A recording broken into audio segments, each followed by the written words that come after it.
A black father rushes his little boy into the ER, desperate, pleading, yet the nurse at the desk doesn't see a parent, only a suspect. While his son gasps for air, security is called. Whispers spread. Did he even belong to that child? But just as the father breaks, the boy whispers one word that silences the entire room. Mommy. Before we deep dive into this interesting story, subscribe to our channel, and tell us where are you watching from. Share in the comments below. The night air outside St. Anthony's Hospital carried a chill, the kind that bit through skin and seemed to cling to the bones. But Marcus Reed hardly noticed, his arms strained as he carried his son, Caleb, into the emergency room. The boy's small chest rattled with each shallow breath, his lips tinged with a faint blue. Marcus's heart thundered harder than his steps as he pushed through the sliding doors, his voice breaking with urgency. Help! Please, my son can't breathe. Inside, the fluorescent lights glared down with harsh indifference, bathing everything in a sterile glow. The waiting area was half full, families clutching forms, a teenager with a bandaged hand, an elderly woman hunched in a wheelchair. All eyes turned for a moment at Marcus's entrance, but the reception desk barely stirred. A middle-aged nurse, her hair pinned in a tight bun, glanced up as if disturbed from something more important than a child's failing lungs. Marcus set Caleb gently in one of the chairs, his hand never leaving his son's back as if willing air into his tiny body. Caleb's breaths came in quick, shallow gasps, eyes glassy with fear. Please, Marcus begged, stepping up to the desk. My boy needs a doctor right now. He has asthma. He can't. The nurse's pen scratched lazily across a clipboard. Without urgency, she asked, Insurance card? Marcus blinked at her, stunned. He needs oxygen. He needs a doctor now. His voice cracked on the last word. Her gaze slid over him, then down to Caleb, then back again. Her lips pressed into a thin line. Sir, we need insurance information before admission. If you can't provide it, I'll need to know how you plan on covering expenses. Marcus's pulse hammered in his ears. He's 7 years old. He can't breathe. He slammed his palm flat on the desk, desperation bleeding into anger. The nurse sighed as though she'd been through this before. Her eyes narrowed with a practiced skepticism. Sir, calm down. I understand you're upset, but shouting won't get you seen any faster. We have procedures. Marcus caught himself. Anger wouldn't help Caleb. He tried again, his voice trembling with restraint. Please, just help him first. I'll figure out paperwork after. Behind the desk, another nurse leaned toward her colleague, whispering just loud enough for Marcus to catch. No insurance, probably. Happens all the time. Marcus's fists clenched.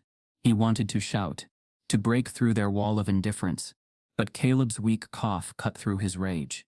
His son needed him calm. He turned back, crouched low, brushing sweat-damp curls from Caleb's forehead. A long moment passed before a young resident finally appeared, summoned by the noise. His badge read Dr. Sanchez. He approached with cautious urgency, kneeling beside Caleb. What's going on here? The doctor asked, stethoscope already reaching. He can't breathe. Asthma. He needs help now, Marcus said, almost shouting the words. The nurses scrambled reluctantly, their pace finally snapping into gear. Caleb was lifted onto a rolling bed, his tiny frame dwarfed by the white sheets. Marcus tried to follow, but one nurse blocked him with a clipboard. Sir, we still need your information. Marcus's jaw tightened. I'm not leaving my son. She looked him over with cold detachment. Then at least fill out what you can. Employment? Address? Insurance provider? He snatched the pen, scrawling his name with shaking hands. Marcus Reed. Father. That's all that matters. The nurse's eyes flicked up, narrowing. Father? The single word carried a sting, doubt disguised as formality. Marcus met her gaze. Yes, his father. It wasn't the first time he had heard disbelief wrapped around that word. Too many assumed that a black man showing up with a child was a babysitter, or worse, someone out of place. Never the father, never the caretaker. Minutes dragged like hours, as Caleb was wheeled into a curtained bay. Machines beeped. Nurses fitted a mask over his face, mist spilling into the air with every hiss of medicine. Marcus stood just inside the curtain, knuckles white on the metal frame. Dr. Sanchez gave clipped orders. Oxygen saturations low. Keep the albuterol going. Prep steroids. Marcus's chest heaved with every shallow rise of his son's. He wanted to trade places, to take every struggling breath himself. The fear twisted deep, but so did something sharper. Anger. Because even now, with Caleb fighting for air, he could feel the doubt still simmering in the room. Nurses whispering, glances exchanged, assumptions forming. Would they have hesitated if it had been a different father? Someone in a suit, lighter skin, a woman at his side. The mist clouded around Caleb's face, the hiss of the machine steady, but too slow for Marcus's heart. He whispered to his son, words tumbling like prayers. Stay with me, Caleb. Daddy's right here. You are strong. Just breathe for me. Please. Just breathe. The minutes stretched, the machines humming their indifferent song. Caleb's chest rose and fell, but his eyelids drooped, exhaustion pulling him under. Panic spiked in Marcus. Doctor. He's not staying awake. Dr. Sanchez glanced at the monitors. He's tired. The medicine is working, but we need to watch him. If he doesn't stabilize, we'll have to escalate. Marcus clutched the railing, fear slicing through him. Escalate? What does that mean? Possible intubation. But let's hope it doesn't come to that. The words struck like a hammer. Tubes down his baby's throat. Machines breathing for him. The image burned into Marcus's mind. He fought the urge to collapse. Behind him, the curtain shifted. Another nurse entered, clipboard in hand. Sir, do you have any proof you're the legal guardian? We'll need consent for further procedures. Marcus spun, disbelief flashing into rage. Proof? He's my son. Her expression remained flat. We just need documentation, sir. Birth certificate. Custody papers. The accusation hung heavy. Marcus's throat went dry. He had Caleb's insurance card at home, birth certificate in a drawer miles away. He had rushed out with nothing but his son in his arms. Listen to me, he said, voice shaking. If you waste another second, he could die. Please. The nurse hesitated, then scribbled on her pad, still unconvinced. Marcus turned back, his eyes blurring with tears. He refused to let fall. His son needed strength, not weakness. Caleb's breaths rattled, shallow and uneven. Marcus bent close, forehead against the bedrail. Daddy's here. You're not alone, son. You're never alone. Then, through the mask in the mist, Caleb's lips moved. The sound was faint, almost lost beneath the hum of machines. Marcus leaned in, straining to catch it. One word slipped out, weak but unmistakable. Mommy. The word froze Marcus, the nurses, even the doctor mid-motion. It wasn't a cry for help. It was a revelation. Marcus's heart stopped cold. How could Caleb be calling for someone he hadn't seen in years? The curtain rustled again, and at that very moment, a figure stepped into the bay. The hospital curtain had barely swayed shut after Caleb's whisper when Marcus's chest tightened with something heavier than fear memory. As the nurses adjusted tubes and monitors, Marcus's gaze drifted, not to the woman entering, not yet, but inward, pulled back through time like a tide against his will. He saw himself younger, leaner, without the lines etched deep in his face. He had been 22, working 2 jobs just to stay afloat. Caleb had been no more than a swaddled infant in a thrift store crib. And back then, there had been someone else, her. She had stood in that same room once, brushing hair from her eyes, her voice sharp with ambition. Marcus, I can't do this, she had said, her tone flat, final. I have plans. A life. I can't raise a child here. He had begged, not for himself, but for their son. But her suitcase had clicked shut like a door locking from the inside. She walked out with her future in her hands, leaving Marcus with their past and their baby. From that night forward, he had carried every burden alone. The memory faded into the present, as Caleb stirred on the bed. Marcus clenched his jaw. He had promised himself, again and again, that his boy would never feel abandoned. He would give Caleb every ounce of strength he had left, even if the world dismissed him. But the world never stopped testing that vow. At the factory where he worked, Marcus felt it every day. He stood shoulder to shoulder with men who laughed in break rooms about lazy dads on welfare, tossing glances his way. Supervisors found reasons to pass him over for promotions, saying he lacked leadership presence. When he pointed out his years of seniority, they reminded him of small mistakes, the kind others got away with. Paychecks came thinner than the hours deserved, but he swallowed pride for rent, for food, for Caleb's asthma medication. Once a manager had smirked at him during a performance review. You're doing okay, Marcus, but maybe focus less on personal issues. You know, being a single parent. That can't be easy. We need people who can put the company first. Marcus had walked out that day with his fists balled, nails biting into his palms. He didn't argue. He couldn't afford to. But each word was a weight, pressing harder on the life he struggled to hold up. And still, every morning he woke Caleb with a smile. He tied tiny shoelaces, packed simple lunches, stood on the sidelines at Little League games.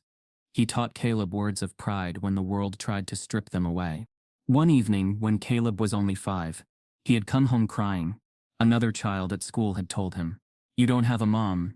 Your dad probably doesn't even have a job." Marcus had knelt to his son's level, hands on his shoulders, steady as stone. "You listen to me," he had said softly. "Don't ever let them tell you what you don't have. Look at me, Caleb. You've got a father who loves you more than anything in this world. That's more than some kids ever get. And one day, you'll show them what strength looks like." Caleb had nodded, tears still clinging to his lashes. But something in his small chest lifted.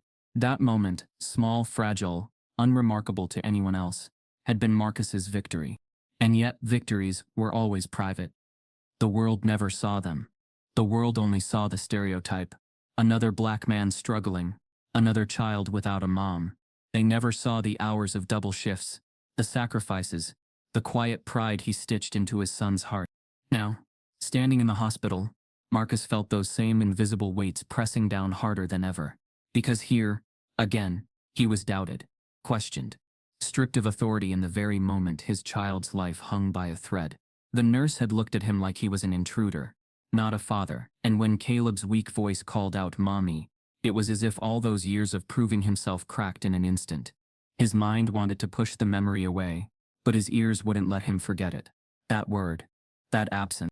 He leaned over, brushing Caleb's damp forehead. "I've got you, son," he whispered, voice breaking.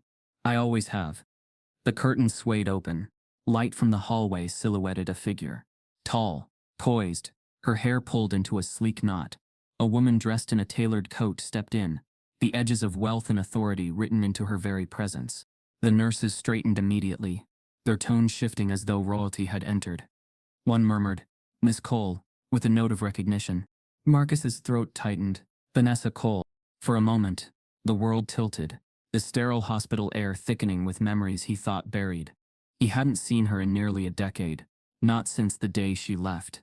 The years had polished her into something sharper, harder, her presence almost commanding the space around her. Before he could speak, before his mind could catch up to the sight, Caleb stirred again. His small hand reached weakly toward her, eyes half-lidded, lips moving with effort. "Mommy," he whispered. The words sliced through Marcus like glass. His son's fragile voice tethered to the woman who had once turned her back on both of them.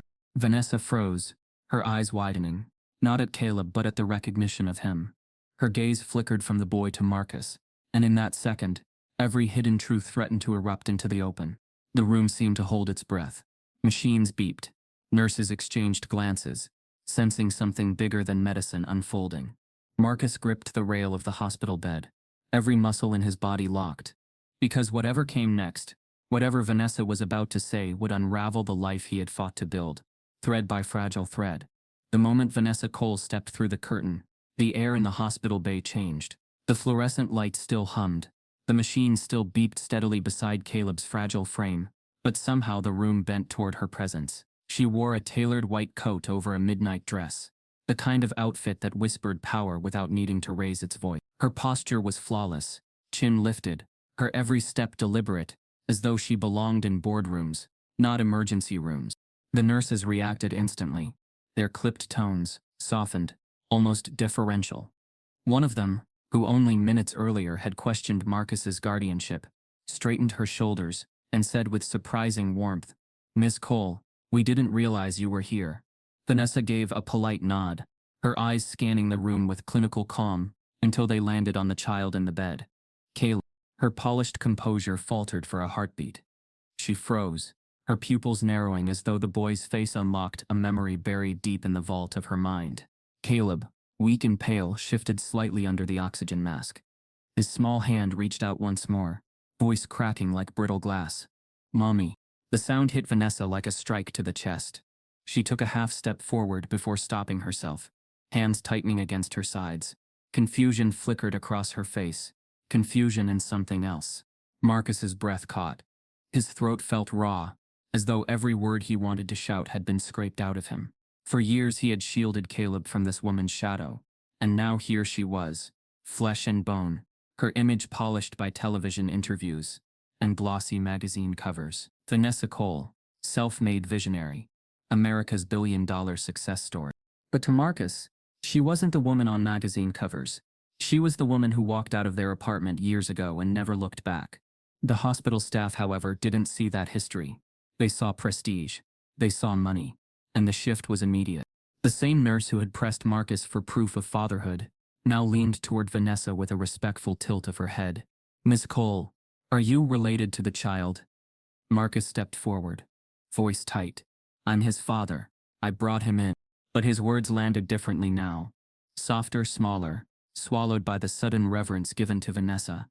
One of the nurses glanced between them and whispered, "Strange, the resemblance." Vanessa stiffened. Her eyes shifted quickly from Caleb to Marcus. For a flicker of a second, her mask cracked. Recognition. Guilt. Fear. But she snapped it shut again, voice cool and detached. "I don't know why he's calling me that. There must be some mistake." Her denial sliced into Marcus like a knife. But he said nothing. Not yet. The silence between them was heavier than any argument. Dr. Sanchez broke it first. His brow furrowed as he glanced between the two adults. "The child needs stable guardianship decisions, if we have to move forward with further treatment. Mr. Reed has claimed paternity, but if there's any dispute—" "There is no dispute," Marcus cut in sharply. "He's my son, mine." The room went still. Even the machines seemed to pause on his declaration. But before the weight of his words could land, a nurse murmured just loud enough for Marcus to hear, "Funny how he calls her mommy." Marcus clenched his fists, forcing himself to stay rooted, not to let rage boil over. He couldn't give them the scene they silently expected, the angry black man proving their prejudice right. He had to stay calm for Caleb. Vanessa remained motionless, her face an unreadable mask. Yet behind her eyes, something stirred. She remembered. Marcus could see it. The way her gaze lingered just a second too long, on Caleb's curls. The way her breath caught when the boy's tiny chest rose and fell under the mask. But instead of acknowledging it, she turned to the staff with practiced ease. "I don't know why he said that," she repeated, her voice almost rehearsed. "I've never met this child before." Marcus's stomach twisted. The lie hung in the air, sour and suffocating. He wanted to call her out, to force her to admit what she had hidden all these years. But the nurses didn't doubt her. If anything, they doubted him more now. One whispered to another, "Maybe he's not really the father. Maybe that's why she's here." Marcus's throat burned. He wanted to shout, to drag them through every scar of his struggle, but he knew it wouldn't matter. They didn't see him. They saw Vanessa, the woman in white, the CEO, the success story, and assumed the truth belonged to her. Caleb stirred again, his weak voice muffled by the mask. "Mommy, don't leave." The words tore Marcus apart. His son, too young to know the weight of history, too sick to understand betrayal, reached for the figure of the mother he had never truly known. Vanessa's lips parted as if to speak, but no words came. Her composure faltered just enough for Marcus to see what no one else noticed. The flicker of guilt buried beneath her smooth exterior. And then Vanessa's eyes finally lifted, locking with Marcus's. The years between them compressed into a single, electric moment. Unspoken words hung heavy, truths clawing at the surface. Because beneath her denial, beneath his fury, both of them knew what no one else in that room yet understood. They had history. And that history was about to shatter everything. Vanessa's gaze locked with Marcus's, and for the first time in years, the armor she wore cracked. In those eyes she saw not only the man standing rigid by his son's bedside, but also the boy she once loved, the one she had spent so many nights whispering dreams to in a cramped dorm room. But the hospital staff saw none of this history. To them she was a CEO in immaculate white. A woman too polished to have ever shared a life with a man like Marcus Reed. Their silence left space, and into that silence memory spilled. Vanessa Cole had not always been Vanessa Cole, Fortune 500 powerhouse and national darling. She had once been Vanessa Hill, daughter of a janitor and a seamstress in a rundown Detroit neighborhood where the sirens of police cars were more common than lullabies. She had grown up in a two-bedroom apartment with peeling wallpaper and the smell of mildew in the walls. Her father's rough hands told the story of unpaid overtime. Her mother's tired eyes told the story of dreams surrendered. And Vanessa, bright, determined, unyielding, promised herself that her life would not be a repeat of theirs. Scholarship in hand, she left for college like a rocket breaking from gravity. On campus, she was brilliant, relentless. Professors admired her. Peers envied her. But at night, when the weight of ambition pressed down, she found refuge in the laughter of a young man who worked in the dining hall. Marcus Reed. He wasn't supposed to be part of her story. He wore hand-me-down sneakers, smelled faintly of kitchen grease after long shifts, and carried himself with the quiet dignity of someone who had never been handed anything. Yet when Vanessa laughed with him, she forgot her hunger for more. When he looked at her, she felt seen, not as a poor girl clawing her way up, but as a person worth loving. They studied together, dreamed together, whispered about futures that seemed impossibly bright, and for a while that was enough. Until it wasn't. Vanessa's rise was not just academic, it was social. She began to mingle with students from families that owned corporations, old money kids who tossed wealth around like spare change. At networking events, she straightened her back and pretended her thrift store blazer was tailored. She laughed when they mocked those kids from the city, even though she was one of them. It was at one of those events, her first taste of polished wine glasses and polite racism, that the seed of betrayal took root. "Vanessa, you're so sharp," one white classmate had said with a smile too wide. "You'll go far. Just don't weigh yourself down with distractions." His eyes flicked briefly toward Marcus, who had come to pick her up. "You know what I mean." Marcus had ambitions too, but they weren't the kind that looked good on resumes. He wanted stability, a family, a life built with love. Vanessa wanted skyscrapers with her name on them. And slowly she began to see Marcus not as her equal, but as the anchor that might keep her from lifting off. He had stared at her, eyes wide with disbelief. "Do what? Love me? Build a life with me?" She didn't answer. Instead, she packed her books, slipped out of his dorm, and walked straight into the future she thought she wanted. One where Marcus Reed did not exist. Years blurred into success. Vanessa dropped Hill and took her mother's maiden name, Cole, reinventing herself as someone untethered to the poverty of her past.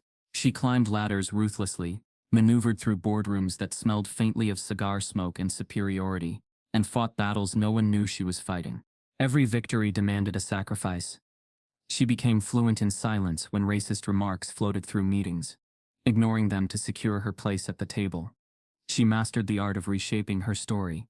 Father a janitor, no, father an operations worker, mother a seamstress, and Marcus Reed, he became a ghost. But ghosts don't stay buried forever. Now standing in a hospital room, with his son calling her mommy, the weight of her choices pressed on her like lead, Caleb's eyes, so much like Marcus's, looked up at her with unfiltered trust as if she belonged. Vanessa's throat tightened. She could almost hear Marcus's voice from years ago. "Don't ever leave him. Don't ever let him grow up feeling abandoned."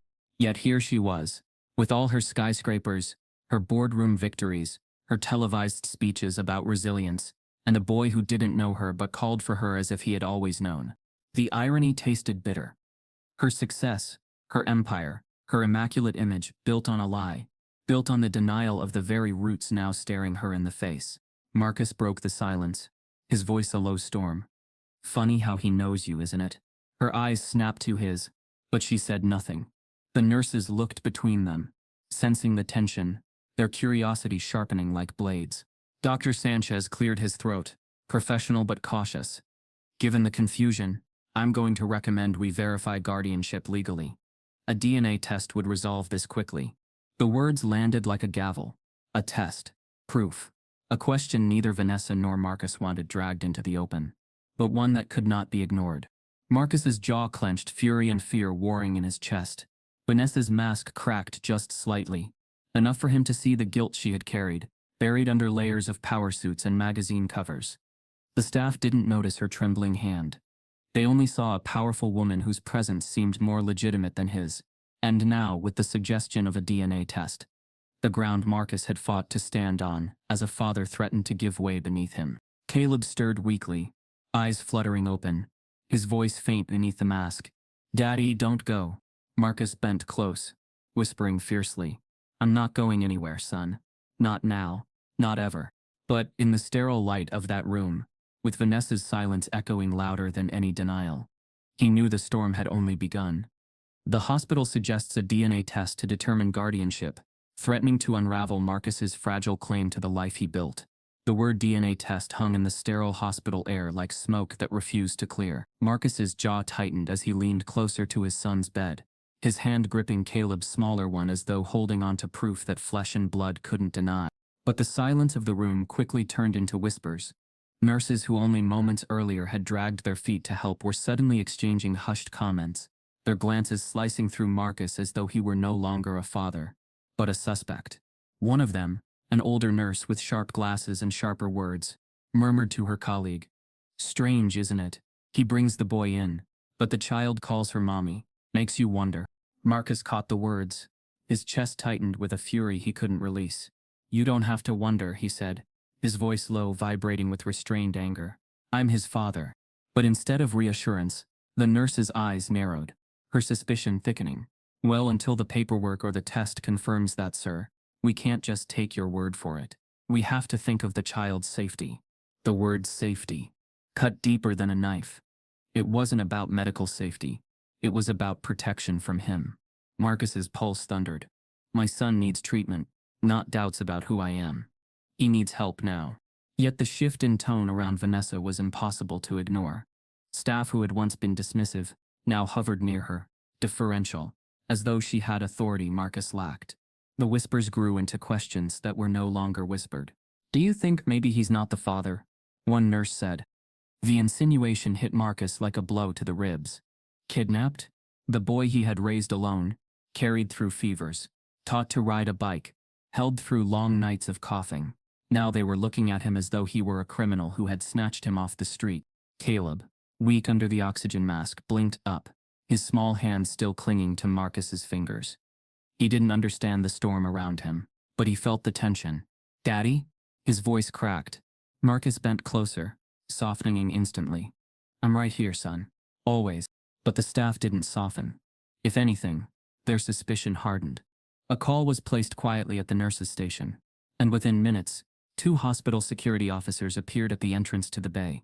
Their presence was immediate, heavy, unmistakable.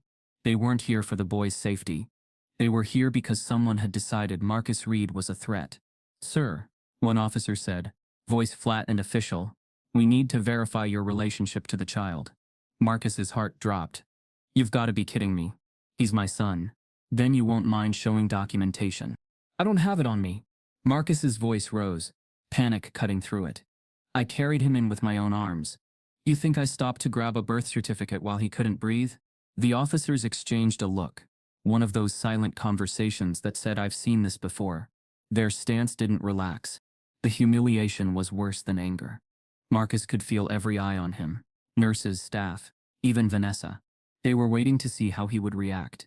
If he raised his voice, if he snapped, if he dared to step too close, their suspicions would be confirmed. The trap of perception was already set. Vanessa stood just outside the circle of chaos.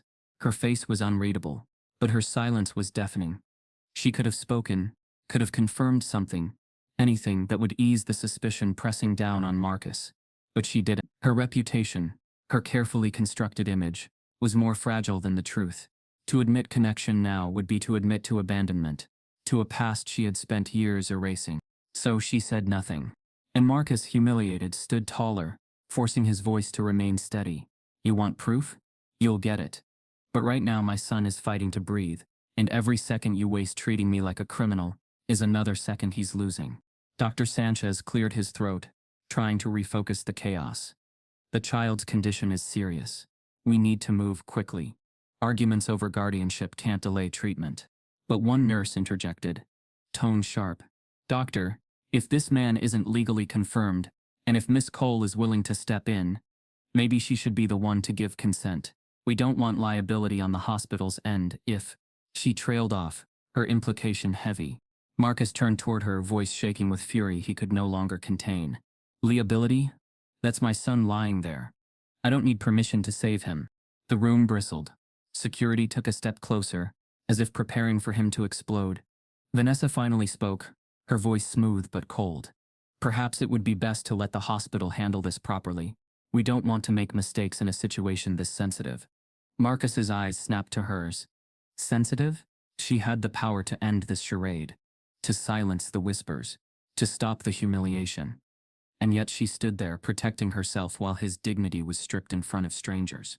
The cruelest part wasn't even the accusation, it was that Caleb was watching. His son, too weak to speak, was still aware enough to see his father treated like an intruder. The boy's eyes filled with tears behind the oxygen mask. He reached for Marcus again, as if to remind the world who his protector truly was. "Daddy," Caleb whispered faintly. The room stilled. The word, fragile as it was, landed like truth on the floor. But even that wasn't enough. Dr. Sanchez checked the monitors, his face hardening. "We don't have more time. His oxygen levels are dropping. This is life-threatening. We need immediate consent to escalate treatment." He turned to the staff, to Vanessa, to Marcus, his voice urgent. "We can't delay any longer. Who is authorized to sign?" And the eyes of the room, all of them, shifted toward Vanessa. "The doctor demands immediate consent for life-saving treatment. Whose signature counts, Marcus's or Vanessa's?" For a long, tense moment, the only sound in the room was the steady beeping of Caleb's heart monitor. The air felt thick, as though everyone were holding their breath, waiting not for the child's recovery, but for someone in power to declare who truly belonged at his bedside. Marcus stood rooted beside his son, his hand wrapped around Caleb's frail fingers. He could feel the boy's shallow breaths, each one like a plea begging him to fight harder. Yet, even here, even now, the hospital had turned his fatherhood into something negotiable. "I'm his father," Marcus said again, voice breaking through the silence like a crack of thunder. "I've raised him since the day he was born. Every day, every night. It's been me, not anyone else. Me." His words, raw and unpolished, should have been enough. But the faces staring back at him remained unmoved. The nurses exchanged guarded glances. The security officers lingered near the curtain, their posture rigid, prepared for Marcus to slip into the role they had already written for him. The angry black man, volatile and untrustworthy. Dr. Sanchez's eyes softened, but his tone carried the weight of bureaucracy. "Mr. Reed, I don't doubt what you're saying, but the hospital requires documentation. Without proof of guardianship, we're bound by policy, especially when another potential guardian," he hesitated, flicking his gaze toward Vanessa, "is present." Marcus's head snapped toward her, his eyes ablaze with disbelief. "Potential guardian? You mean her? She's been gone for years. She walked away. She has no right." "Marcus," Vanessa's voice cut in, smooth and steady, though her eyes betrayed unease. "This isn't about you or me. It's about what's best for Caleb." Her words were calculated, professional, as if she were in a boardroom trying to control a volatile negotiation. But they landed like a dagger. What was best for Caleb? Was she implying that he wasn't? Marcus's chest heaved. "Best for him? Don't you dare talk about best for him. Where were you when he cried at night? Where were you when he couldn't breathe, and I had to pray I'd make it to the ER in time? Where were you when I worked double shifts just to buy the inhalers that kept him alive?" His voice cracked under the weight of memory. "You don't get to stand here now, in your fancy coat, and decide you suddenly matter." The room fell silent, every word hanging heavy in the fluorescent light. Vanessa flinched, her mask slipping for half a second before she composed herself again. She glanced at the staff, their eyes already tilted in her favor. To them she was composed, articulate, respectable. Marcus, though he had spoken nothing but truth, looked frantic, desperate, and desperation was easily twisted into instability. One nurse stepped closer to Vanessa, almost instinctively. "Miss Cole, if you're willing to sign the paperwork, we can proceed without delay." Marcus's head snapped back. "What? What? No." "Absolutely not. He's my son." The word stung worse than a slap. Your word isn't sufficient. It was the same message he had heard his entire life on job applications, in classrooms, at every door slammed in his face. His truth never weighed enough against the world's prejudice. Caleb stirred, his voice muffled beneath the oxygen mask. "Daddy, stay." The boy's plea silenced the room. Marcus bent down, pressing his forehead to his son's, whispering fiercely, "I'm not going anywhere, son. I'll fight for you until my last breath. But as he straightened, the nurse's hand hovered near Vanessa's clipboard. Miss Cole, if you're willing. Vanessa's eyes darted between Marcus and Caleb. Her chest rose and fell, guilt flickering across her polished exterior. But then her gaze shifted, calculating. If she admitted too much, if she stepped too close to the truth, her carefully built empire would crumble. Yet if she stayed silent, the boy's life might slip away. Her hesitation lasted only seconds. But to Marcus, it was betrayal drawn out, in slow motion. Finally, she gave a small, reluctant nod.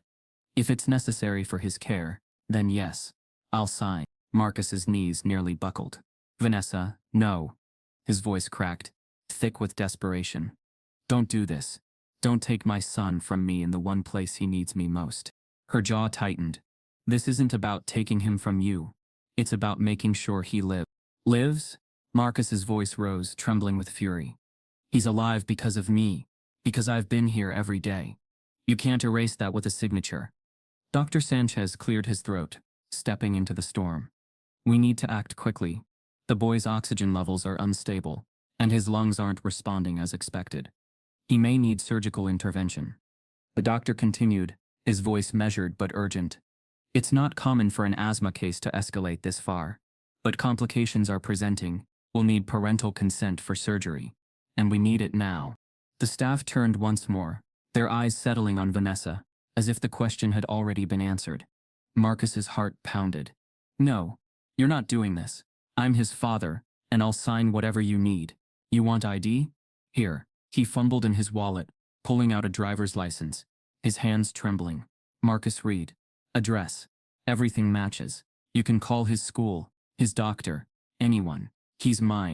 But the nurse shook her head gently, her sympathy laced with condescension. That's not legal proof of guardianship, Mr. Reed. We need more than that. Vanessa took the clipboard, her hand hovering over the signature line. Marcus lunged forward, his voice hoarse. Vanessa, don't you dare. Don't erase me from my own son's life. Her eyes locked with his. For a flicker of a second, she seemed torn apart by guilt, her hand trembling above the page.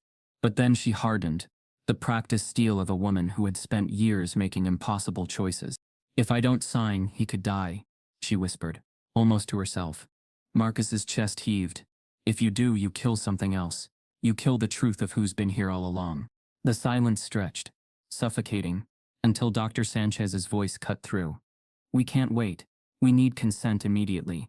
Surgery must happen within the hour, or Caleb might not survive.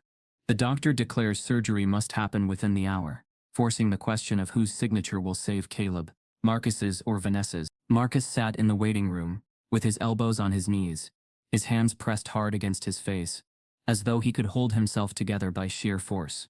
Behind the double doors, Caleb lay on a hospital bed, surrounded by machines and strangers in white coats.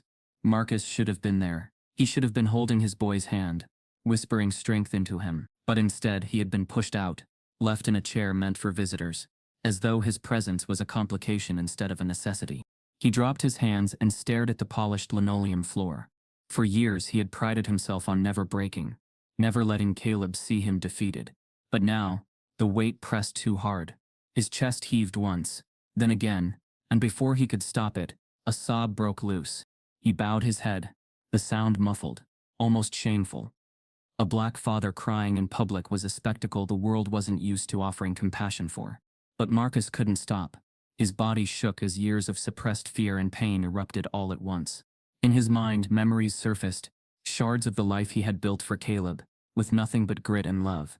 He saw the 7th birthday party he had scraped together with pennies, balloons from the dollar store, a cake he baked himself even though he had never baked before, a small plastic toy wrapped in newspaper because he couldn't afford gift wrap. Caleb's smile that day had lit the room brighter than any candle, his laughter echoing like proof that joy didn't need wealth to exist. He remembered the nights of double shifts, dragging himself home after 14 hours with grease-stained hands and aching bones, only to find Caleb still awake, waiting for him. "Did you eat, Daddy?" his son had asked once, offering him half of a peanut butter sandwich. Marcus had swallowed the lump in his throat and taken a bite, pretending it was enough, and he remembered the moment that broke him most of all. Caleb, only 5, climbing onto his lap one evening and whispering softly, "Daddy, why don't I have a mommy?" Marcus had held him tight, fighting tears even then. "You have me, and that's enough." He had tried to believe it himself. But Caleb's innocent question had stayed like a splinter under his skin. Now in the waiting room, those memories came flooding back, and Marcus realized the cruelest wound wasn't Caleb's fragile lungs. It was the system, the suspicion, the way people who knew nothing of their life together dared to question the bond that had been carved out of sacrifice and love. A nurse passed by, glancing at him with something between pity and discomfort. Marcus wiped his face quickly, straightening his back. He wouldn't give them the image of a broken man. But the truth was, he was breaking. He leaned forward, whispering to himself as if Caleb could hear him across the walls. "You're gonna make it, son. You're stronger than all of this. I'm not letting them take you from me. Not now. Not ever." Minutes bled into what felt like hours.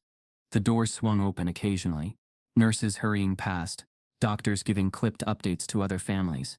But for Marcus, there was only silence. Silence and the faint sound of a heart monitor echoing from somewhere beyond those walls. Then, footsteps slowed beside him. A nurse, one younger than the rest, her voice gentler, paused and leaned slightly closer. She spoke in a low tone, almost conspiratorial, her eyes darting to make sure no one else was listening. "Mr. Reed," she whispered, "I probably shouldn't tell you this, but there's talk. The hospital administration is reconsidering custody. If Miss Cole asserts maternal rights, they may treat her as the primary guardian." The words landed like a punch. Marcus's stomach twisted, his breath catching in his throat. "Reconsidering custody?" he repeated, as though the phrase itself were foreign. The nurse's expression was apologetic, but her words were steady. "I don't agree with it.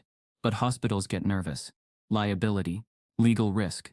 It's easier for them to side with the mother, especially one like her, someone powerful, someone respected. They see her, and they see stability." She hesitated before finishing softly. "They see you and they see questions." Marcus's vision blurred, not from tears this time but from the white-hot rage pressing behind his eyes. Questions? He had given answers every day of Caleb's life. Answers in the form of meals, in the form of inhalers, in the form of showing up when no one else would. And now the very institution meant to save his son dared to measure his fatherhood against the image of a woman who had chosen to leave. The nurse bit her lip. "It means she signs. She makes the decisions. And you may not even be allowed in the room." Marcus's hands balled into fists, his nails digging into his palms. He fought the urge to stand, to scream, to tear down the walls that kept him from his son. But he couldn't. He couldn't risk becoming the man they already suspected him to be. He leaned back in the chair, his body trembling, his jaw clenched so tight, it ached. He whispered, not to the nurse but to himself, to the walls, to the universe, "They will not take my son from me. Not after everything. Not like this." The nurse hesitated as if she wanted to say more, then gently touched his arm before walking away, leaving Marcus drowning in the weight of what he had just heard.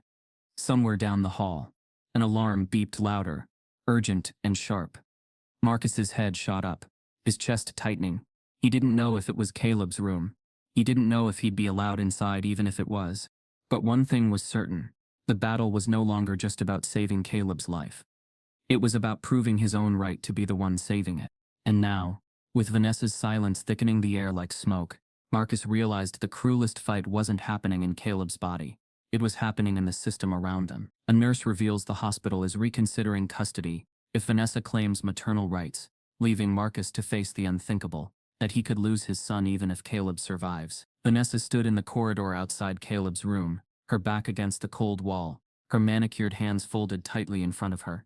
To anyone passing by, she looked composed, sharp white coat draped perfectly over her frame, chin lifted, eyes dry. She looked like Vanessa Cole, CEO of a multi-million-dollar empire, a woman who graced magazine covers, who had testified before Congress about innovation, who had been hailed as the face of resilience.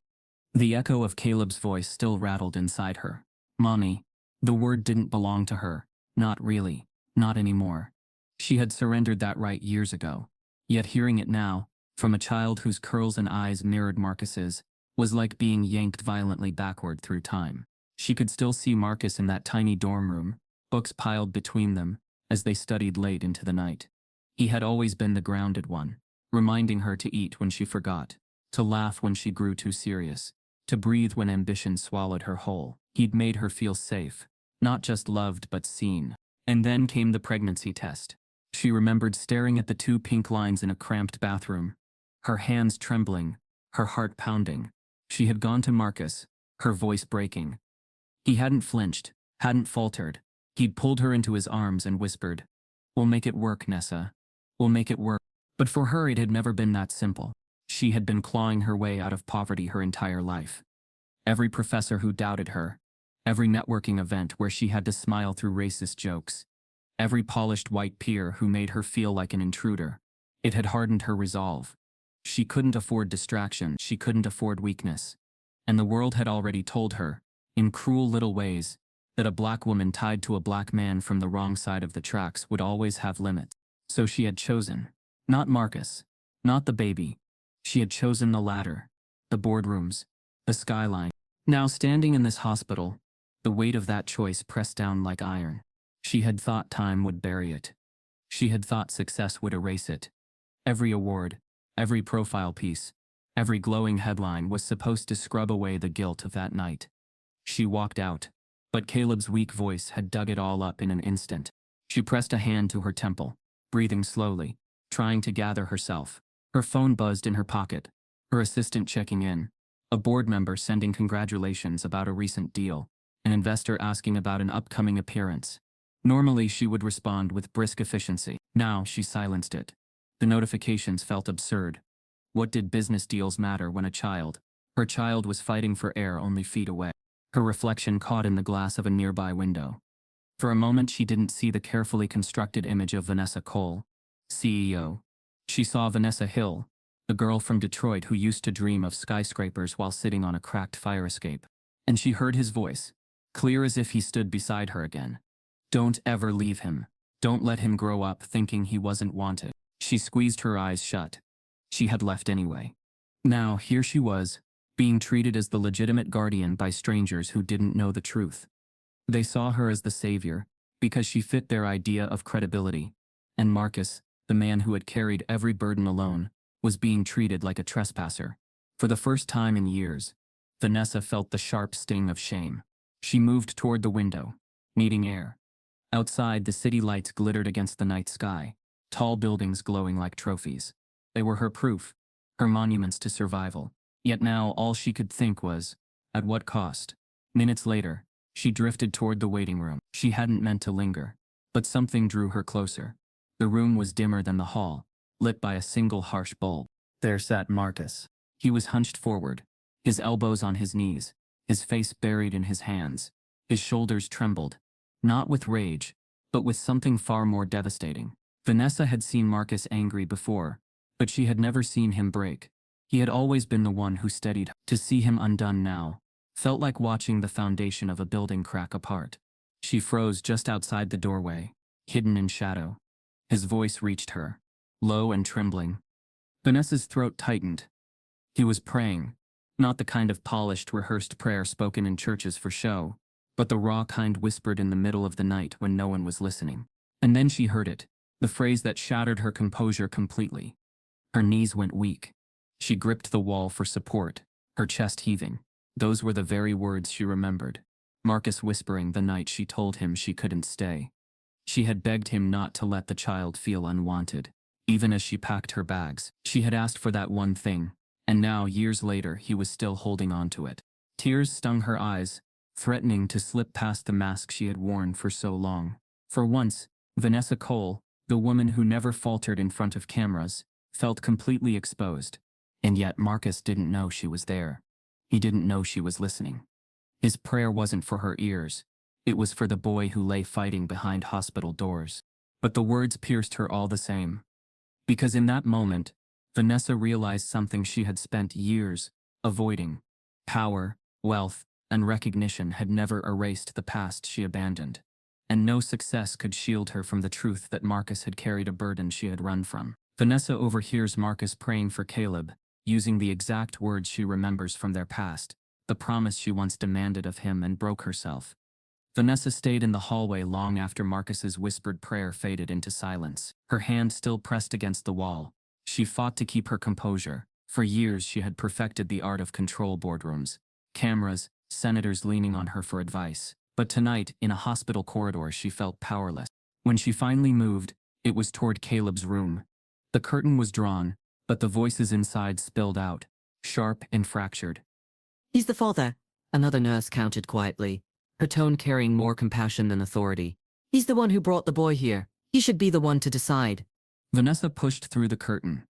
Marcus was standing at the foot of the bed now, his hands clenched at his sides, his eyes flicking between the medical staff as if he were watching strangers debate over his son's life like a legal case. Dr. Sanchez stood near the monitors, his jaw tight. We can't delay any longer. His oxygen levels keep dipping, and the medication is failing to stabilize him. If we wait, we risk permanent damage. Then let me sign, Marcus said firmly, his voice steady despite the fear in his eyes. But the older nurse with the sharp glasses folded her arms. With all due respect, sir, verbal claims aren't enough in situations like this. The hospital must protect itself. Ms. Cole has offered to sign. Legally, her word carries more weight. Marcus's head whipped toward her. Her word? She hasn't been here. She hasn't raised him.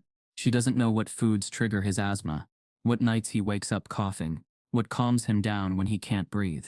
I know that, because I'm his father. That should be enough. The nurse didn't flinch. Enough for you, maybe. Not for us. Vanessa stood frozen, caught between the two worlds she embodied. The staff looked at her with the kind of trust they would never extend to Marcus. She hadn't earned it in this room. But she carried the currency of credibility that Marcus never would. She saw it in the way the nurses angled their bodies toward her, the way their voices softened when speaking to her. It wasn't respect, it was bias wrapped in professionalism. Another nurse, younger and uneasy, spoke hesitantly. Doctor, with all due respect, if the boy has been in Mr. Reed's custody his whole life, shouldn't we defer to him? The older nurse shot her a look sharp enough to cut. You want to risk a lawsuit? You want to be the one explaining to administration why we allowed an unverified guardian to authorize surgery? The word unverified landed like a slap. Marcus's jaw tightened, his voice rising despite himself. Unverified. I'm his father. The only verification you need is the child himself. He turned toward Caleb, whose frail body lay beneath the oxygen mask, too weak to do more than twitch. Tell them, Caleb. Tell them who I am. But Caleb couldn't. His chest rattled as his eyes fluttered shut, slipping further into exhaustion. The silence that followed was unbearable. To Marcus, it was proof of the cruelty of it all. The boy he had raised could not even defend him in the moment he was most needed. Vanessa stepped forward. Her voice was smooth, carefully measured, but her eyes revealed cracks. Doctor, if signing is the only way forward, then let me do it. I don't care about optics. I care about the boy. Marcus spun to her, his face tight with fury and pain. You care about him now? After all these years? After disappearing when he needed you most? Don't you dare try to rewrite history because it's convenient for you. Her lips trembled, but she forced them still. Marcus, this isn't about history. It's about his survival. And you think survival means erasing me? His voice broke on the word me, heavy with a lifetime of being erased. Dr. Sanchez pinched the bridge of his nose. Enough. This isn't a courtroom. This is a hospital. And right now our patient's vitals are slipping. We don't have time for debates. But the debate was already consuming the room. Nurses exchanged tense looks, their biases surfacing in subtle ways. The way they spoke to Marcus as if he were volatile. The way they deferred to Vanessa as if her calm tone made her truth more valid. Marcus stepped closer to the bed, his voice cracking. I've been the one here all along. I've sacrificed everything for him. You don't get to decide I'm not enough because of a missing paper or the color of my skin. The younger nurse looked at him, her eyes softening. For a moment, it seemed she might speak up again. But before she could, the monitors above Caleb's bed erupted in sound. A shrill alarm pierced the air, sharp and unrelenting. Numbers on the screen dropped rapidly, oxygen saturation plummeting. Marcus's heart stopped. What's happening? Dr. Sanchez rushed forward, his voice sharp now. He's crashing. We need to act immediately. Nurses scrambled, pulling equipment closer, adjusting the oxygen mask, preparing for escalation. The room transformed from debate to emergency in seconds. A sterile calm shattered by urgency. Marcus moved toward the bed, but a security officer instinctively stepped in front of him, blocking his path. "Sir, you need to stay back." "Stay back?" Marcus's voice was a raw wound. "That's my son," Dr. Sanchez shouted. "We don't have time. Prepare for intubation now." The older nurse turned to Vanessa, thrusting the clipboard at her. "Miss Cole, if you want to save him, sign now." The pen hovered inches from her hand. Marcus's eyes burned into hers, pleading, furious, broken. And behind them, Caleb's tiny chest heaved once, then faltered. The alarm wailed louder. Caleb's condition crashes, alarms blaring as doctors rush in, forcing immediate action, while Marcus is held back and Vanessa is pressured to sign. The alarm's shrill scream pierced the room as Caleb's oxygen levels plunged. Nurses rushed in, adjusting wires, securing masks, calling out numbers that meant nothing to Marcus but felt like daggers tearing into him. 78%, dropping. "Doctor, we need to intubate now." Dr. Sanchez's voice was urgent, sharp. "Prep for emergency intubation. And we'll need surgical clearance. His lungs aren't recovering." Marcus lunged forward, reaching for his son, but the security guard stepped in front of him again, an immovable wall. "Sir, stay back." "Stay back?" Marcus's voice cracked, his hands shaking. "That's my boy. Let me hold him." But the guard didn't budge, and in the chaos the clipboard landed in Vanessa's hands. Her fingers trembled as she signed her name across the line that Marcus had been begging to fill. The moment the pen hit paper, the hospital moved like a machine. Consent obtained. Orders barked. Caleb was rushed down the hall on a rolling bed, machines following like shadows. Marcus stumbled after them, his heart pounding with each squeak of the wheels on the linoleum. He tried to follow into the surgical wing, but the double doors swung shut, the guard's arm barring his way. "Family only," the guard said flatly. Marcus's chest heaved. "I am family. I'm his father." The nurse's voice cut through, cool and efficient. "Ms. Cole will be accompanying him. She's signed as guardian." Marcus's world tilted. Vanessa, walking just behind Caleb's rolling bed, was waved through the doors, her heels clicking against the floor. She hesitated just a second, glancing back at Marcus, her face pale with guilt. But then the doors swallowed her whole, and Marcus was left outside. The hallway stretched endlessly in both directions, its sterile brightness mocking him. Through a narrow glass panel in the surgical observation window, he could see glimpses, nurses surrounding Caleb, tubes being inserted, Vanessa standing stiffly in the corner, her face stripped of its usual confidence. Marcus pressed his palms against the glass, his breath fogging the window.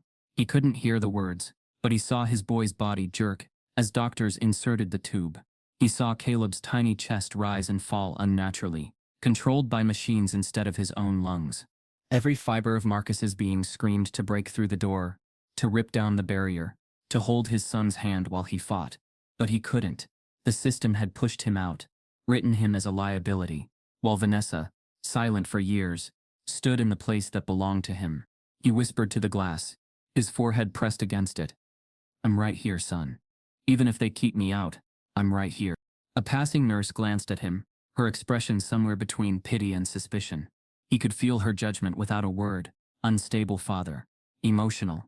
Better kept outside. He wanted to scream that no CEO, no polished signature, no bias could ever outweigh the years he had poured into his child. But the truth was, in this hospital, his love wasn't the authority they respected. Inside the operating room, Dr. Sanchez's voice carried faintly through the glass. Marcus caught only fragments. Complications. Collapsed airway. Prepare for incision. Marcus's stomach twisted violently. He couldn't breathe. His hands slid down the glass, his body trembling. This wasn't supposed to be happening. Caleb was supposed to grow strong, supposed to outgrow the worst of his asthma, supposed to be safe with him. A memory flashed.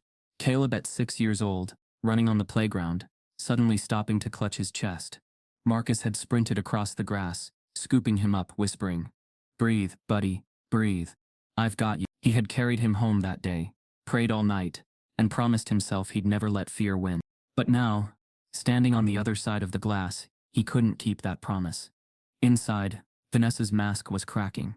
She had thought she could stand still, dignified, the way she always did in high-pressure boardrooms. But here, stripped of power, watching the boy she had abandoned struggle for life, she felt raw. Her eyes flicked to Marcus through the glass. He was hunched, his hand pressed desperately against the window. For the first time, she understood the weight he had carried alone, the weight she had chosen to drop. She remembered his words from years ago. Don't let him feel unwanted. And now, as machines breathed for Caleb, she realized Marcus had kept that promise, while she had run from it. Her eyes filled with tears she couldn't stop. For once Vanessa Cole, the woman who never faltered, cried silently in a corner. The operation dragged, minutes stretched into eternities. Marcus's body ached from standing, but he couldn't move. Every motion inside the room was seared into him. The clamp of instruments, the rush of nurses, the sharp hand signals of Dr. Sanchez. Finally, after what felt like an entire lifetime, the doors opened. Dr. Sanchez stepped out, pulling his mask down, his face grave. Marcus rushed forward. How is he? Tell me my boy's okay. The doctor's eyes flicked briefly to Vanessa, who had followed him out, her shoulders stiff. Then he turned to Marcus. He made it through the procedure, Dr. Sanchez said carefully. Marcus's breath caught. Relief flooded his chest. He sagged against the wall, whispering, "Thank you, God." But the doctor's expression didn't soften. His body is weak. His lungs are damaged more than we expected. He's stable for now, but the next 24 hours are critical. Marcus straightened, his relief turning to dread. What do you mean, critical? Dr. Sanchez exhaled heavily. His voice lowered, as if trying to soften the blow. I won't sugarcoat it. The boy may not make it through the night. The words hit like a hammer. Marcus staggered back, his vision blurring, his chest hollow. Vanessa's hand flew to her mouth, her polished mask crumbling entirely. For the first time she looked not like a CEO, not like a polished figure of authority, but like a woman staring at the consequences of every choice she had buried.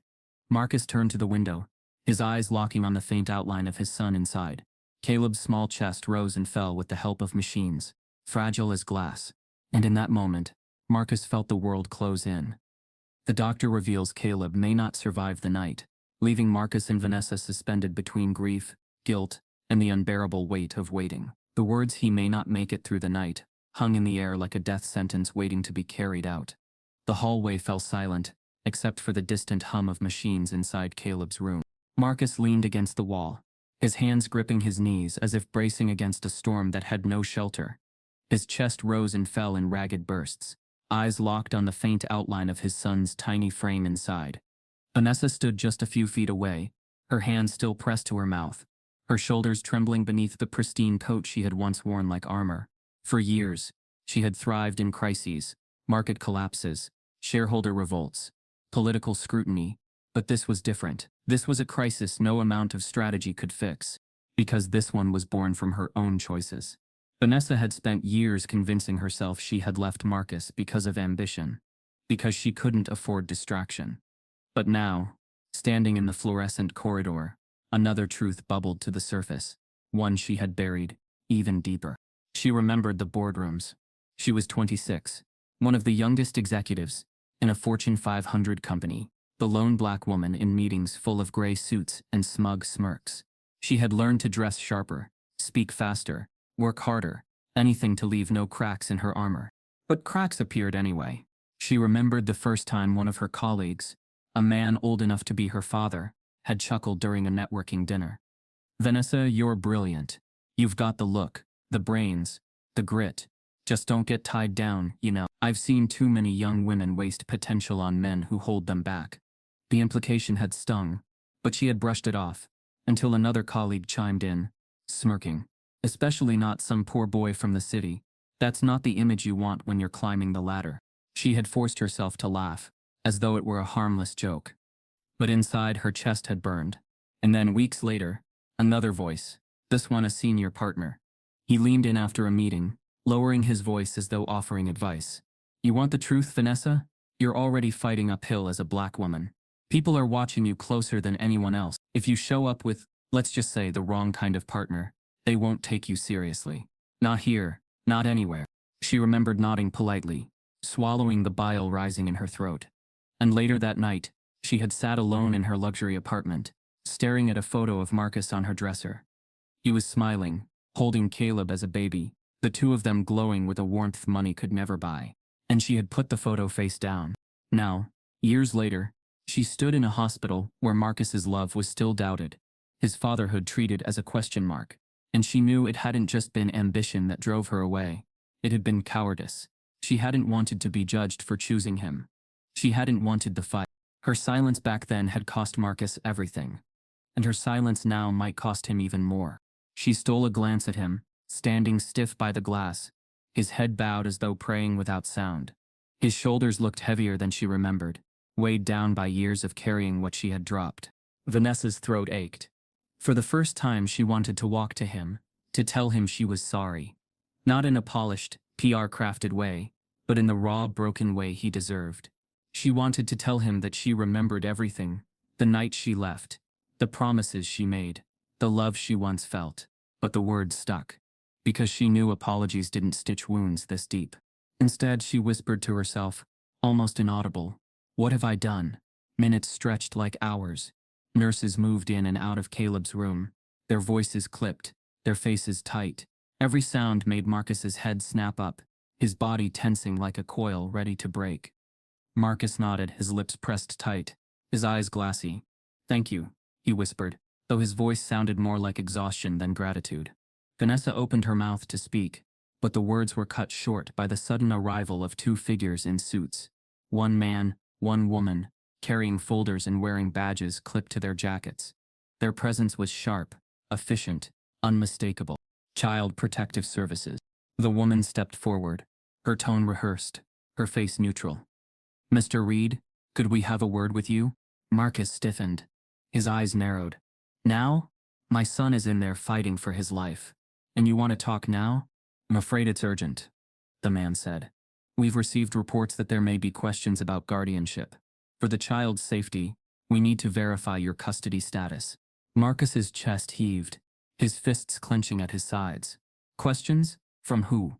I've been raising him alone for 7 years. I'm his father. There are no questions." The woman's voice softened, but not with compassion, with the clinical sympathy of someone who saw families like files in a cabinet. "We understand this is difficult, but given Miss Cole's presence, and her claim—" Marcus cut her off, his voice breaking. "Her claims? She left. She walked away. She's been gone his whole life. And now you're questioning me?" The man held up a hand. "We're not here to argue. We just need to ask you some questions privately." Marcus looked from their faces to the closed door, where Caleb lay. His son, fragile and hooked up to machines, needed him here. And yet the system, the same system that had doubted him all night, was now pulling him away. He glanced at Vanessa. Her face was pale, her lips pressed tight, her eyes shimmering with something that looked like regret. But she didn't speak, not yet. The woman gestured toward a side room. "Mr. Reed, please. It won't take long." Marcus's throat tightened, his chest pounding. The cruel irony wasn't lost on him. While his son clung to life, the world was still treating his fatherhood as a crime to be interrogated. He looked back through the glass at Caleb, his voice trembling. "I'll be back, son. Daddy's not going anywhere." But even as he said it, the two CPS workers flanked him, guiding him toward the side room. And for the first time all night, Marcus felt the terrifying possibility that he might not just lose his son to illness, he might lose him to the system. Marcus is pulled aside by Child Protective Services for questioning, just as Caleb's survival remains uncertain. The CPS room was small, square, and suffocating, its pale walls bare except for a clock that ticked louder than it should have. A metal table sat in the center, and Marcus lowered himself into one of the two chairs, the weight of exhaustion pressing him down. Across from him, the woman with the soft, professional voice set down a folder. The man beside her leaned back in his chair, arms folded, eyes sharp and appraising. Their posture wasn't confrontational, but it carried the quiet authority of people who believed they held the power to decide lives. Marcus had been in enough rooms like this before. Job interviews, school principal offices, bank loan meetings. The setting changed, but the dynamic never did. He was always on trial, even if no one called it that.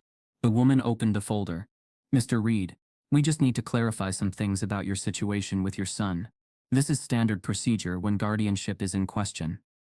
The man leaned forward, his tone clipped. "How long have you been the child's primary caregiver?" "Since the day he was born," Marcus said without hesitation. "His mother left when he was still an infant. It's been me ever since." The man scribbled something down. and you have legal documents proving custody. Marcus shook his head. I never thought I'd need them. She never came back. I didn't file anything because there was nothing to contest. It was always me. The man's pen paused. So technically you don't have custody papers on file. Marcus's chest tightened. I have a birth certificate with my name on it. Insurance in his name. Through me. School records listing me as guardian. Every real thing that matters. The woman nodded gently, but her words cut anyway. We'll need to verify those. But right now there's concern about stability. Stability? Marcus's brow furrowed. My son has a home. He's fed. He's clothed. He's loved. What more stability do you need? The man didn't soften. Do you rent or own? Rent. And how many bedrooms? 2. The man's eyebrow lifted. Almost imperceptibly.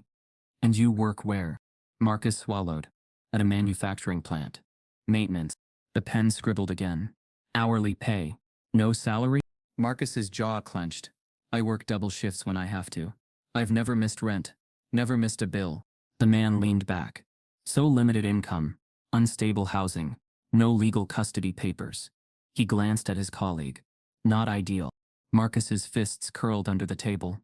You're painting a picture that isn't true. My boy has never gone hungry. He's never gone without medicine, even when I had to choose between eating and buying his inhaler. You don't get to sit there and act like I haven't given him stability. The woman interjected softly, trying to smooth the edges. Mr. Reed, no one is saying you don't love your son. We can see you care deeply, but we have to consider the child's best interest. Marcus leaned forward, his voice low but fierce. Best interest? His best interest is me. The man who's been there every day, not someone who walked out when it got hard. Not someone who shows up years later because it's convenient. The woman's eyes flickered, guilt or recognition softening her face, but the man remained unmoved. Mr. Reed, we also need to address your record, he said. Marcus stiffened. What record? The man flipped a page in the file. You had a misdemeanor at 19. Disorderly conduct. Marcus exhaled sharply. That was college. I broke up a fight outside a bar, and I got dragged in too. No jail time. No repeats. I've worked clean ever since. The man's voice was flat. Still, it suggests a history of instability. Marcus's chest burned. Instability? I've worked non-stop for 7 years to keep my boy alive. You think a scuffle when I was barely grown defines me more than the nights I've spent holding him through asthma attacks? His voice cracked, raw. You don't see the sacrifices. You don't see the birthdays I pulled together with pennies. The nights I went without food so he didn't have to. All you see is a line on a paper. The woman shifted her papers, her voice softer now. Mr. Reed, I believe you. I do. But the reality is, with Miss Cole's presence and resources, the hospital and the courts may see her as the more stable option. Marcus's body went rigid. Stable? He almost spat the word. She left. That's the only stability she ever gave. And now you want to hand him over to her, because she has money, because she knows how to smile for cameras? Neither worker answered. The silence was confirmation enough. Marcus leaned back, his chest heaving, his voice dropping to a whisper. You want the truth? Caleb doesn't care about money. He doesn't care about big houses or headlines. He cares about who tucks him in at night, who teaches him how to ride a bike, who shows up at his school plays, even when no one else does. That's me, not her. Me. The woman's eyes dropped to her folder. For a flicker of a second, shame crossed her face. The man only scribbled more notes. Finally, Marcus spoke again, his voice steadier, quieter, but burning with conviction. I may not be rich, I may not have a perfect record, but I am a father, a real one, and no system, no paper, no bias is going to tell me otherwise. The door suddenly creaked open. A nurse stepped in, her face pale with urgency. You need to come. Now. Marcus shot up from his chair. What happened? Is it Caleb? The nurse nodded quickly. He's waking up from surgery. He's asking for someone. Marcus's heart leapt into his throat. Without waiting for permission, he bolted past the CPS workers, down the hall, through the sterile doors. His feet pounded against the linoleum, until he reached the room. Through the glass he saw Caleb stir, his small chest rising and falling with fragile rhythm, his eyelids fluttering open. The boy's lips moved, dry and weak, but forming words. Marcus pressed against the glass, his breath catching, tears spilling freely now. And then he heard it faint, but clear. "Daddy." Caleb wakes from surgery, his first words calling for Marcus, defying every doubt cast on their bond. The sound of Caleb's weak voice, "Daddy," still echoed in Marcus's chest as he leaned against the doorway of the ICU room. Relief and heartbreak collided inside him. His boy was alive, fragile, tethered to machines, but alive. But outside that room, a storm was gathering, one Marcus hadn't seen coming. Earlier, when Vanessa signed the surgical consent papers, she hadn't noticed the journalist. He had been in the waiting area, his camera tucked discreetly in a messenger bag, his notebook on his lap. He had come to St. Anthony's to cover a different story entirely, the hospital's expansion project. But the presence of Vanessa Cole, the high-profile CEO known for her speeches about resilience and grit, was impossible to ignore. And when he overheard the argument, pieces began falling into place. "She walked away," Marcus had said, his voice cracked with fury. "She's been gone his whole life." The words had caught the journalist off guard. He wasn't sure what they meant at first. But as he lingered, listening, he picked up more fragments. Custody. Proof. I raised him alone. The narrative was irresistible. A celebrated CEO. A hidden child. A black father questioned in real time. While the woman who had abandoned them both was treated as the hero. The journalist snapped photos. Vanessa in her tailored coat holding the pen above the consent form. Marcus restrained outside the operating room. Caleb's frail figure glimpsed through the curtain. He had recorded enough whispers, enough fragments of heated words, to stitch together a story that would shatter glass towers. And by dawn, the headline spread across every platform.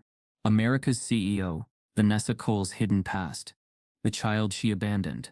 By the time Vanessa stepped into the hospital's corridor the next morning, her phone was vibrating violently. Dozens of missed calls, hundreds of unread messages, news alerts screaming her name. She skimmed one article, her stomach sinking with each word. The woman who inspired millions with her tale of overcoming poverty, built her empire on a devastating omission. A child she left behind, now fighting for his life. Photos accompanied the piece, grainy but damning. Her at the nurse's station, Marcus in the background, his face a mask of desperation. Caleb on the bed, small and vulnerable. And the captions beneath each image cut sharper than any headline. The mother who wasn't there. The father the world doubted. Vanessa's chest tightened. Her carefully cultivated brand. Her polished speeches. Her glossy magazine covers. Her celebrated presence in boardrooms. All of it was unraveling. The backlash was immediate. Merciless. On social media, hashtags trended within hours. Vanessa Cole exposed. Abandoned child. Fatherhood matters. Tweets piled by the thousands. So she built her empire on resilience, while leaving her baby behind? Hypocrisy at its finest. This story broke me. Imagine being a black dad fighting to save your kid while the world questions if you even belong there. Respect to Marcus Reed. She sold us inspiration but lived a lie. Even former admirers turned. A senator who once quoted Vanessa's speeches in hearings, now released a statement. These revelations are deeply troubling.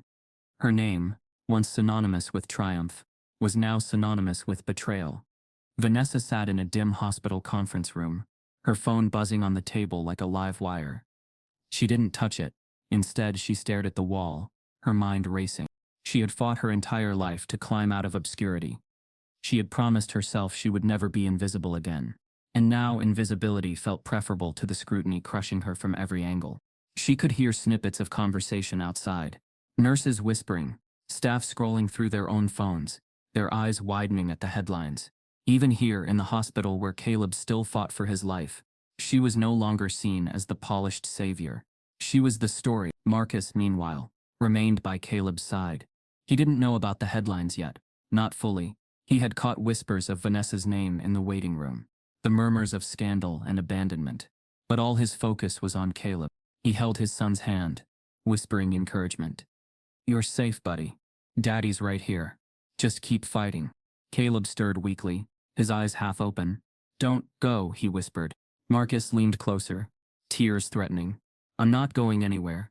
Not ever." For Marcus, the storm outside these walls didn't matter.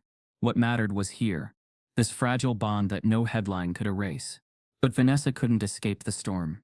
By mid-morning, reporters had gathered outside the hospital. News vans lined the street, cameras aimed at the sliding glass doors, waiting for a glimpse of her. The hospital issued statements about privacy, but it did nothing to quiet the frenzy. Finally, a board member's voice crackled through her phone. Cold and unforgiving. Vanessa, this can't be ignored. The press is relentless. If you don't respond, you'll lose everything.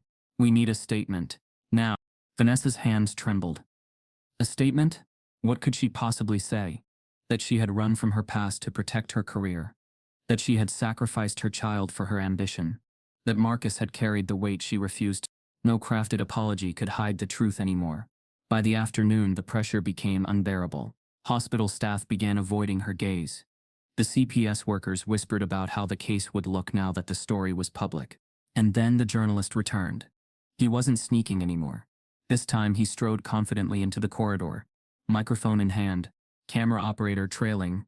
"Miss Cole," he called, his voice loud enough to draw every eye in the hallway. "Do you deny that Caleb Reed is your son?" The corridor froze. Nurses stopped moving. A doctor paused mid-step. Even Marcus, inside the room, looked up at the sound, his eyes narrowing. Vanessa's throat closed. For a moment she considered walking away.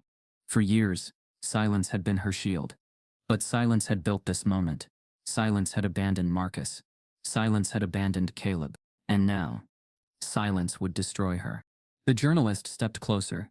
"Miss Cole, the public deserves to know. Is Caleb your child?" Her chest heaved. The polished lines she had rehearsed for years refused to come. No spin. No strategy. Only the raw truth she had buried. Her lips trembled as she opened her mouth. "Yes," she whispered. Then louder, the words breaking out like a confession. "Yes, Caleb is my son." Gasps rippled through the corridor. Cameras clicked furiously. The mask of Vanessa Cole shattered in an instant. Not by force, but by truth. And just as the words left her lips, the door behind Marcus's shoulder opened. A nurse leaned out, her face urgent. "Mr. Reed, Miss Cole, come quickly." Caleb's awake. Vanessa, under public scrutiny, finally admits that Caleb is her son, just as the nurse announces that Caleb has woken up. The door to Caleb's room swung open, and Marcus rushed inside before the nurse had even finished speaking. His chest heaved as he moved to his son's bedside, grabbing the small hand resting on the blanket. Caleb's eyes fluttered open, glassy but awake. His lips parted, the faintest of smiles forming. "Daddy," he whispered, the word carrying all the strength he had left. Marcus bent low, pressing his forehead to his son's. Tears slid down his cheeks, unashamed and unhidden. "I'm here, buddy. I'm not going anywhere. You did it. You made it through." Behind him, Vanessa entered slowly. Her heels clicked against the floor, but for once the sound carried no authority. She stopped at the foot of the bed, her hands twisting together nervously. Caleb's gaze shifted, his weak eyes finding her. A faint spark lit in them. Recognition. Longing. "Mommy," he murmured, barely audible. The room froze. Marcus's body tensed as though struck. Vanessa's chest tightened, her breath caught in her throat. For years she had built a fortress of silence around that word. And now, spoken aloud by the child she had left behind, it shattered every wall she had tried to build. Vanessa stepped closer, her voice trembling. "Caleb." She stopped, her throat closing. Then she tried again, the words breaking through tears. "I'm so sorry. I should have been here. I should have never left. You deserved better than my silence. You deserved a mother who stayed." Marcus's head snapped up, his eyes blazing. "Now you want to talk about what he deserved?" His voice was sharp, almost shaking. "You had your chance. You had every chance, and you walked out. Don't come in here with pretty words when I've been the one keeping him alive all these years." Vanessa flinched, the sting of truth piercing deeper than any headline could. "I know," she whispered. "I know I abandoned you both, and I regret it every single day. But I can't undo the past. All I can do is tell the truth now, and beg for forgiveness." Marcus rose slowly, his body towering over her, his voice low and raw. "Forgiveness? You think you can walk back into his life with an apology and erase what you did? While I worked double shifts, skipped meals, prayed over him when he couldn't breathe. You were giving speeches about resilience and grit. Resilience built on what? On us. On the life you left behind." Her lips trembled, tears finally spilling. "You're right. Every word. I don't deserve forgiveness. But I'm not here for me. I'm here for him. He called me mommy. Whether I earned it or not. He sees me that way, and I can't ignore him again. The tension pressed down heavy, suffocating. Marcus wanted to scream, to hurl years of anger at her. But then Caleb stirred, his small fingers tugging weakly at Marcus's sleeve. "Daddy, don't fight." The innocence in his voice cut through the storm. His chest rose and fell with effort, but his eyes were wide, pleading. "Don't be mad. Please. I want both of you." Marcus's throat closed. He glanced at his son, at the fragile boy who had endured so much, and then back at Vanessa, whose face was streaked with tears. The purity of Caleb's request disarmed them both. For him, there were no boardrooms, no betrayals, no custody debates. There was only love. A child's unfiltered, uncalculated need for connection. Vanessa reached out slowly, her hand trembling as it hovered above Caleb's. "I don't deserve you," she whispered. "But if you'll let me, I'll never leave again." Caleb's tiny hand slid into hers, his eyes closed, a faint smile softening his face. "Okay, Mommy." The sight pierced Marcus's heart. He wanted to protect his son from false promises, from the risk of being abandoned again. But he couldn't deny the peace on Caleb's face, the way his breathing eased as he held both their hands. The silence that followed was thick with unspoken words. Finally, Marcus turned to Vanessa, his voice steady but sharp.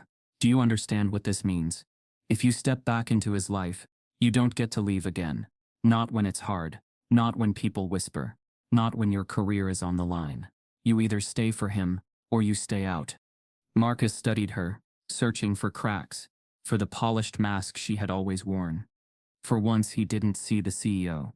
He saw the woman he once knew, the girl from Detroit, who had once held his hand under dim dorm lights.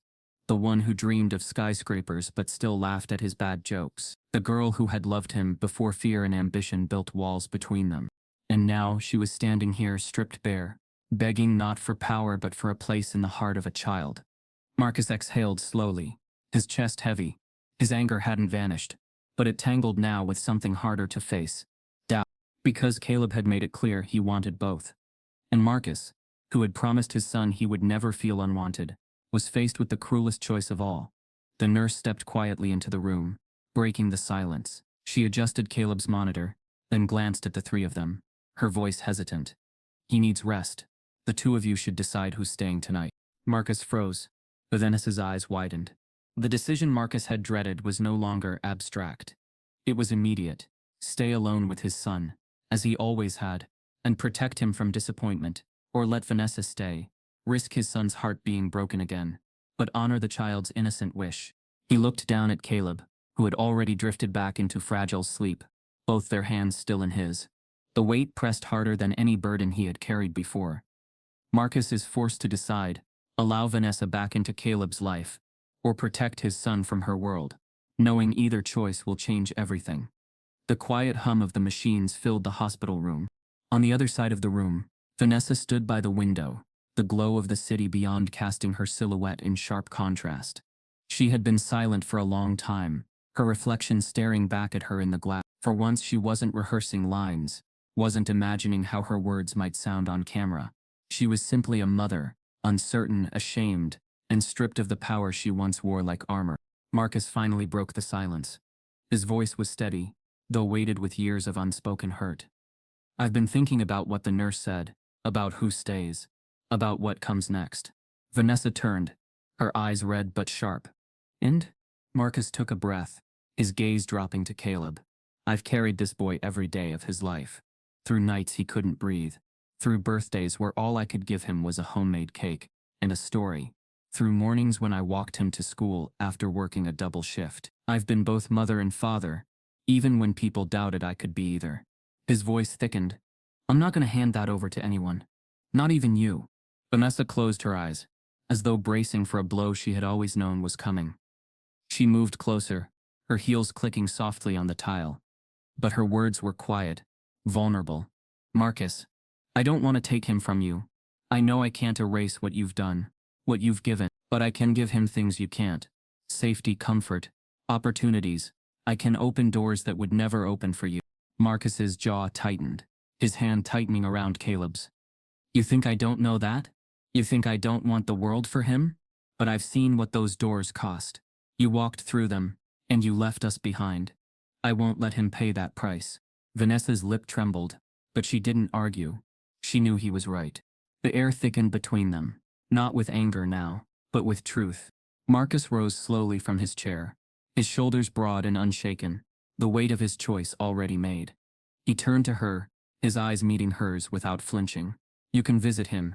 He deserves to know you, if that's what he wants. But custody? That stays with me, because when the cameras go away, when the press moves on, when it's 3 a.m, and he can't breathe, who will be here? Me. Just me. Vanessa's tears fell silently. She nodded, the fight draining from her body. You're right. He belongs with you. He always did. For the first time since that night began, Marcus felt the smallest lift in his chest. Not victory, not triumph, but clarity. He had stood his ground. He had fought through humiliation, suspicion, and prejudice, and he had not broken. The door opened then, and Dr. Sanchez stepped in. His face, so stern hours earlier, now carried a quiet respect. He looked at Marcus, not past him, not through him, but at him. Mr. Reed, he said softly, your son is strong, he'll need monitoring for a while, but he's going to make it. Relief washed over Marcus, his knees nearly buckling. He squeezed Caleb's hand tighter, whispering, you hear that, buddy? You're gonna be okay. Dr. Sanchez hesitated, then added, and I want to apologize. For earlier, for doubting. You've shown more than enough proof of who you are tonight. Not as a suspect, not as an obstacle, but as a father. Outside the room, the hallway buzzed with muted activity. Reporters had been pushed back, security enforced stricter boundaries, and the CPS workers had quietly disappeared once Caleb had called for Marcus in front of witnesses. The storm outside the hospital walls hadn't ended, but inside this room there was calm. Vanessa lingered by the bed, watching Marcus stroke Caleb's hair gently. Her voice cracked when she spoke. You're stronger than I ever gave you credit for.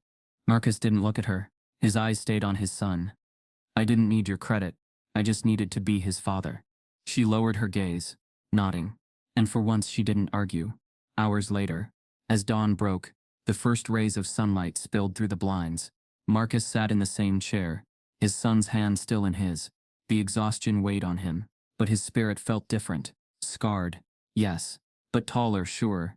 The hospital that had once treated him like a threat now moved around him with quiet acknowledgement. Nurses greeted him with nods instead of suspicion.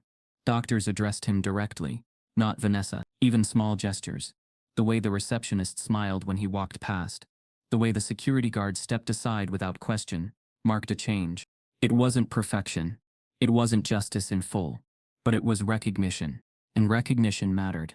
Vanessa prepared to leave later that morning, her coat draped over her arm, her phone buzzing endlessly with messages from publicists and board members. She paused at the doorway, looking back one last time. Caleb slept soundly, his small chest rising with steady rhythm. Marcus sat faithfully beside him, his head bowed in quiet prayer.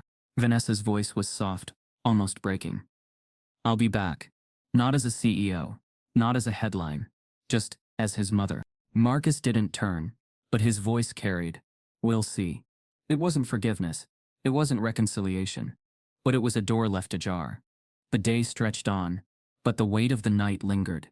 Marcus leaned back in the chair, eyes fixed on Caleb, his heart full of both weariness and pride.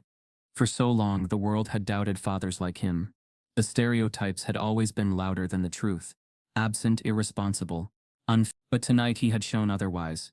Not through speeches or wealth, but through unwavering love. He wasn't perfect. He wasn't rich. But he was a father, and that was enough. As nurses entered to check Caleb's vitals, Marcus stood and stepped into the hallway. He passed the same reception desk where, hours ago, the nurse had questioned his presence, his insurance, his worth. This time when the receptionist looked up, she didn't frown. She smiled. Good morning, Mr. Reed. How's your son doing? Marcus paused, the words settling over him like sunlight breaking through clouds. Mr. Reed. Not a suspect, not a question mark, but a father, undeniable, and seen. He straightened his shoulders, his voice steady. He's going to be just fine. And for the first time in a long time, Marcus believed it. Society often doubts fathers, like Marcus, especially black fathers. Too often their love is put on trial before it's even recognized.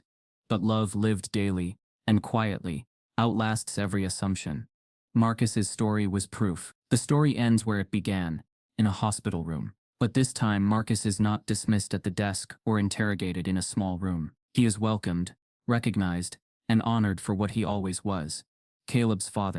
And if this story hit you the way it did us, if you believe no parent should ever have to prove their love just because of the color of their skin, then let your voice be heard. Type yes if you believe in justice.